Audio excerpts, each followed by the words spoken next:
Welcome everybody to TDN Weekly Episode 6. Like last week, we have a lot of news to cover, so here we go. So recently there's been a lot of comments back and forth regarding whether Venom will or will not be in the MCU and whether Tom Holland will appear as Spider-Man or not. Initially, Kevin Feige said that there were no plans for Venom in the MCU, but then Amy Pascal said that the Venom movie will take place in the same world that they are now building for Spider-Man. If you want to read the article with the comments in it, the link will be down in the description below, but basically Kevin Feige said that right now Spider-Man is the only spider-related character in the MCU. He also said that the Spider-Man Homecoming sequel will be the first movie after Avengers 4. Tom Holland's comments basically kind of echoed that and said that it is beyond his control whether he will appear in the Venom movie or not, but then later on he said, guys, it's not going to happen. Now Tom Holland's contract currently includes 3 Spider-Man solo films and 3 Avengers films, and it doesn't necessarily include the Venom or Black Cat and Silver Sable movie, so we're going to have to see how Sony and Marvel work that out and if they will manage to weave Tom Holland into those movies as well. But just regarding all these comments about Venom in the MCU,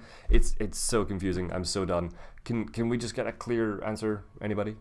But even if Venom is or isn't in the MCU, we also got brand new news that said that Carnage will be the villain, or at least he's going to be in the Venom film. Obviously there's the Venom versus Carnage storyline from the comics, which will be fun to adapt. But if Tom Holland does end up being in the Venom movie, it's going to be interesting to see how Venom, Carnage and Spider-Man will all kind of weave into this plot. Also in the news, Fox is reportedly working on another Fantastic Four reboot.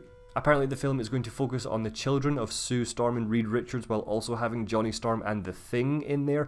I don't think anyone is asking for this film. One half of me says that it's too soon to reboot the Fantastic Four again, but the other half of me says that it was only 2 years between The Amazing Spider-Man 2 and Civil War, where we obviously got a brand new Spider-Man with Tom Holland. So my problem isn't really with the timing of the reboot, it's just Fox has proven now 3 times that they have no idea how to handle the Fantastic Four cast, so just wait a number of years, give the rights to Fantastic Four back to Marvel. Fox is doing amazing with their X-Men universe. Days of Future Past, Deadpool, Logan, all I think belong in the conversation of best comic book movies of all time, so I think that Fox should just focus on their X-Men universe and just leave the Fantastic Four. But I think the most controversial piece of news this week comes from the Han Solo movie, where Phil Lord and Chris Miller have left the project due to creative differences. This is the kind of thing that you're meant to figure out a few weeks or months before the film starts shooting. You sit down with a bunch of directors and you make sure that your creative vision matches their creative vision, and if it does, you hire the directors. You shouldn't really be having creative problems this far into the shooting of the film. I'm trying to figure out how big the problem actually is. You shouldn't be having these big decisions happening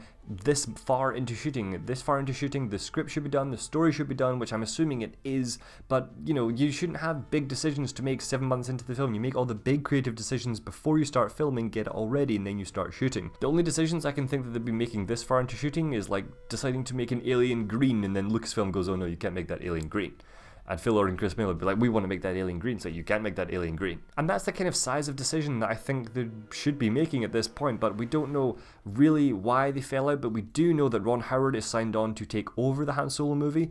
I hope that the directing styles of Ron Howard and Phil Lord and Chris Miller don't clash in the final thing, but we're going to have to wait and see next May. Finally, in television, we got a brand new Game of Thrones trailer. This trailer teased a lot of battles while also teasing a lot of team-ups. Like, we see dragons flying alongside the Dothraki, and if you have dragons, you're probably going to win that fight. Sprinkle in some shots of Bran commanding an army of ravens, Beric holding a flaming sword, some White Walkers, and some shots of the original cast, and boom, you have yourselves a pretty damn good Game of Thrones trailer. If you haven't seen this trailer already, make sure you go check it out and let us know your thoughts in the comment section below. Guys, that will do it for us this week on TDN Weekly. What do you guys think about some of the topics that we talked about today? Make sure you let us know your thoughts in the comment section below. Drop a like if you enjoyed this video, subscribe to the YouTube channel, check out thedropnews.com where we post a bunch of articles every single day on movies and comics and TV and gaming. If you want to listen to the podcast, which is back, then make sure you're following us on Twitter and Instagram where we post it all there. Hit subscribe and we'll see you guys next week.